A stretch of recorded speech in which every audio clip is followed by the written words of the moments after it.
Hi friends, welcome to WeLearn. ബയോളജിയുടെ അവസാനത്തെ ക്ലാസ്സിൽ നമ്മൾ സെല്ലുകളെക്കുറിച്ച് പഠിച്ചിട്ടുണ്ടായിരുന്നു. ഇന്ന് നമ്മൾ നോക്കുന്നത് അതിൻ്റെ ബാക്കി ഭാഗമാണ്. അതിനു മുമ്പ് എന്താണ് സെല്ലുകൾ എന്നാൽ സ്മോളസ്റ്റ് യൂണിറ്റ് ഓഫ് ലൈഫ് അല്ലെങ്കിൽ ബിൽഡിംഗ് ബ്ലോക്ക് ഓഫ് ലൈഫിനെയാണ് നമ്മൾ സെല്ലുകൾ അല്ലെങ്കിൽ കോശങ്ങളെന്ന് നമ്മൾ വിളിക്കാറുള്ളത്. അങ്ങനെയുള്ള നമ്മുടെ കോശങ്ങളെ നമ്മൾ പ്രധാനമായും രണ്ടായി തരം തിരിച്ചിട്ടുണ്ട്: പ്രോകാരിയോട്ടിക് എന്നും യൂകാരിയോട്ടിക് എന്നും. പ്രോകാരിയോട്ടിക് അല്ലെങ്കിൽ യൂകാരിയോട്ടിക് ഈ വാക്കുകൾ ഒറിജിനേറ്റ് ചെയ്യുന്നത് ഗ്രീക്ക് ഭാഷയിൽ നിന്നുമാണ്. ഗ്രീക്ക് ഭാഷയിൽ പ്രോ എന്നാൽ പ്രിമിറ്റീവ് അല്ലെങ്കിൽ ബിഫോർ എന്നും കാരിയോസ് എന്നാൽ ന്യൂക്ലിയസ് എന്നുമാണ് അർത്ഥം വരുന്നത്. ചുരുക്കത്തിൽ വളരെ ബേസിക് ആയിട്ടുള്ള സിമ്പിൾ ന്യൂക്ലിയസ് ഉള്ളതിനെയാണ് നമ്മൾ പ്രോകാരിയോട്ടിക് എന്ന് വിളിക്കുന്നതെന്ന് നമുക്ക് പറയാം. അടുത്തത് യൂകാരിയോട്ടിക് ആയിട്ടുള്ള കോശങ്ങളാണ്. ഗ്രീക്ക് ഭാഷയിൽ യു എന്നാൽ ട്രൂ എന്നും കാരിയോസ് എന്നാൽ നമ്മൾ നേരത്തെ പറഞ്ഞിട്ടുള്ളതുപോലെ ന്യൂക്ലിയസ് എന്നാണ് അർത്ഥം വരുന്നത്. ചുരുക്കത്തിൽ ഒരു ട്രൂ ന്യൂക്ലിയസ് ഉള്ളതിനെയാണ് നമ്മൾ യൂകാരിയോട്ടിക് എന്ന് വിളിക്കുന്നത്. അതിനർത്ഥം അല്ലെങ്കിൽ അതിനെ നമുക്ക് മറ്റൊരു രീതിയിൽ ഇങ്ങനെ പറയാം: നമ്മുടെ പ്രോകാരിയോട്ടിക്കിന് ഒരു പ്രോപ്പറായിട്ടുള്ള ന്യൂക്ലിയസുകൾ നമുക്ക് കാണുവാനായിട്ട് സാധിക്കില്ല.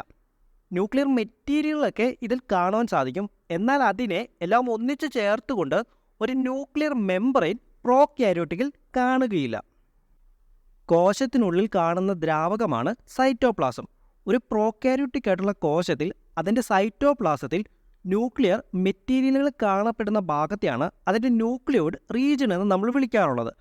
അതേ ന്യൂക്ലിയോയിഡ് റീജിയണിൽ വളരെ ടൈറ്റ്ലി കോയിൽഡ് ആയിട്ടായിരിക്കും ഇതിൻ്റെ DNA-യും അങ്ങനെയുള്ള ജനറ്റിക് മെറ്റീരിയലുകളൊക്കെ ഒരു പ്രോകാരിയോട്ടിക് ആയിട്ടുള്ള കോശത്തിൽ കാണപ്പെടുക. ടൈറ്റ്ലി കോയിൽഡ് ആയിട്ട് സർക്കുലർ രൂപത്തിൽ.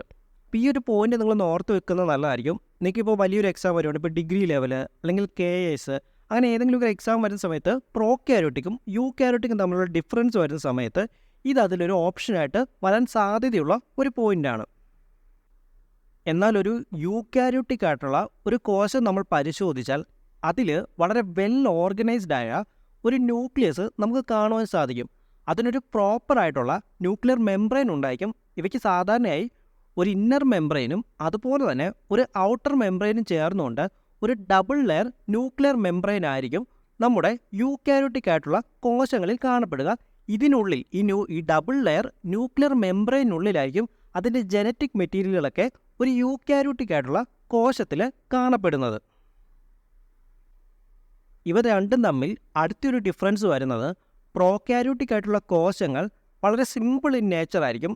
എന്നാൽ യൂകാരിയോട്ടിക് ആയിട്ടുള്ള കോശങ്ങൾ ആസ് കമ്പയർഡ് ടു നമ്മുടെ പ്രോകാരിയോട്ടിക് ഇത് കുറച്ചും കൂടെ കോംപ്ലക്സ് ആയിട്ടുള്ളൊരു നേച്ചറായിരിക്കും ഇതിനുണ്ടായിരിക്കാം.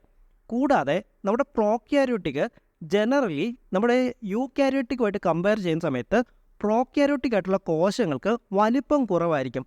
1 തൊട്ട് 10 മൈക്രോൺ മീറ്റർ വരെ മാത്രമായിരിക്കും നമ്മുടെ പ്രോകാരിയോട്ടിക് ആയിട്ടുള്ള കോശങ്ങൾ വലിപ്പം വയ്ക്കുക. എന്നാൽ ഒരു യൂകാരിയോട്ടിക് ആയിട്ടുള്ള കോശങ്ങൾ ഏകദേശം 5 മുതൽ 100 മൈക്രോൺ മീറ്റർ വരെ നമ്മുടെ പ്രോകാരിയോട്ടിക്കുമായിട്ട് കമ്പയർ ചെയ്യുന്ന സമയത്ത് വലിപ്പം കാണും. അതായത് പ്രോകാരിയോട്ടിക് ആയിട്ടുള്ള കോശങ്ങൾ നമ്മുടെ യൂകാരിയോട്ടിക് ആയിട്ടുള്ള കോശങ്ങളെക്കാളും വലിപ്പത്തിൽ ചെറുതാണ്. അടുത്ത പോയിന്റ്, നമ്മുടെ പ്രോകാരിയോട്ടിക് ആയിട്ടുള്ള കോശങ്ങളിൽ ഒരു സിംഗിൾ ക്രോമോസോം മാത്രമായിരിക്കും കാണപ്പെടുക.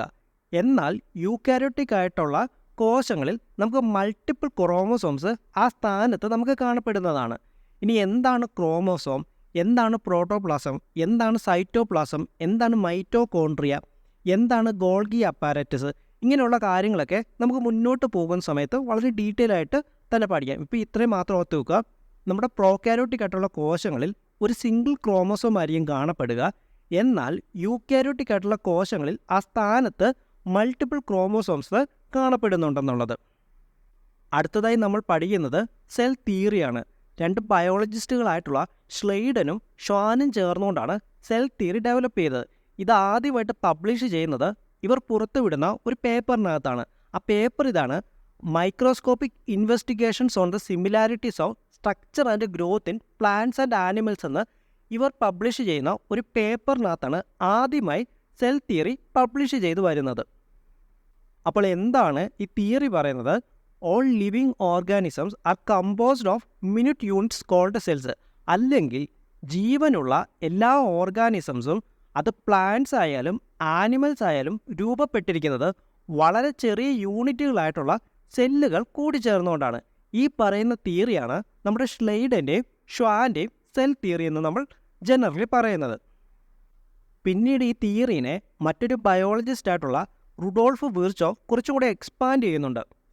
അതായത് ഇദ്ദേഹം പറഞ്ഞു, ഇപ്പോൾ രൂപം കൊള്ളുന്ന ഒരു സെല്ല്, അതായത് നിലവിൽ രൂപം കൊള്ളുന്നൊരു കോശം, അത് റാൻഡമായിട്ട് എവിടെ നിന്നെങ്കിലും വരുന്നതല്ല, ഓൾറെഡി പ്രീ എക്സിസ്റ്റിംഗ് ആയിട്ടുള്ള ഒരു കോശത്തിൽ നിന്നുമാണ് പുതിയൊരു കോശം രൂപപ്പെട്ടു വരുന്നതെന്ന് റുഡോൾഫ് വിർച്ചോവ് പറഞ്ഞു. അതായത് ഇദ്ദേഹം പറഞ്ഞത് സംഭവം ഇങ്ങനെയാണ്. അപ്പോൾ നമുക്ക് നിലവിൽ പുതിയ കോശങ്ങളൊക്കെ രൂപപ്പെട്ട് വരുമല്ലോ. പുതിയ കോശങ്ങളൊക്കെ രൂപപ്പെട്ട് വരുന്നത് അങ്ങനെ വേറെ എവിടെ നിന്നുമല്ല രൂപപ്പെട്ട് വരുന്നത്, അതിനു മുമ്പുണ്ടായിരുന്ന പ്രീ എക്സിസ്റ്റിംഗ് ആയിട്ടുള്ള കോശങ്ങളിൽ നിന്നുമാണ് പുതിയതായിട്ടുള്ള കോശങ്ങൾ രൂപപ്പെട്ട് വരുന്നതെന്ന് പറഞ്ഞുകൊണ്ട് ഈ തിയറിനെ, സെൽ തിയറിനെ കുറച്ചും കൂടി ഒന്ന് എക്സ്പാൻഡ് ചെയ്തു നമ്മുടെ റുഡോൾഫ് വിർച്ചോവ്. അപ്പോൾ ഈ ഒരു കാര്യം കൂടെ ഒന്ന് നിങ്ങൾ ഓർത്ത് വെക്കണം. ഇത് നിങ്ങളുടെ എക്സാമിന് വളരെ പ്രധാനപ്പെട്ട ഒരു ടോപ്പിക്കാണ്. അപ്പോൾ ഇത്രയും കാര്യങ്ങൾ കൊണ്ട് ഞാൻ ഈ ഒരു വീഡിയോ വൈൻഡപ്പ് ചെയ്യുവാണ്. ബാക്കി കാര്യങ്ങൾ നമുക്ക് അടുത്ത വീഡിയോയിലോട്ട് പഠിക്കാം. അപ്പോൾ അതിനു മുമ്പ് നമ്മുടെ വളരെ ചെറിയൊരു ചാനലാണ്. അപ്പോൾ നിങ്ങളുടെയൊക്കെ സപ്പോർട്ട് ഉണ്ടെങ്കിൽ മാത്രമേ നമുക്ക് മുന്നോട്ട് പോസിറ്റീവായിട്ട് പോകാൻ സാധിക്കുള്ളൂ. അപ്പോൾ എല്ലാവരും ലൈക്ക് ചെയ്യണമെന്നും, ആരും ലൈക്ക് ചെയ്യാൻ മറക്കില്ല കേട്ടോ. യൂട്യൂബിൻ്റെ അൽഗോരിതം അനുസരിച്ച് അത് അങ്ങനെയാണ്. ലൈക്ക് കമൻസ് ഒക്കെ ഉണ്ടെങ്കിൽ മാത്രമേ ആ ഒരു ചാനൽ മുന്നോട്ട് പോവുകയുള്ളൂ. ഓക്കെ, അപ്പം എല്ലാവരും ലൈക്ക് ചെയ്യണമെന്നും കമൻറ്റ് ചെയ്യണമെന്നും ഫ്രണ്ട്സിനൊക്കെ ഒന്ന് ഷെയർ ചെയ്യണമെന്നും ഞാൻ നിങ്ങളുടെ അടുത്ത് റിക്വസ്റ്റ് ചെയ്യണം. Okay, thank you.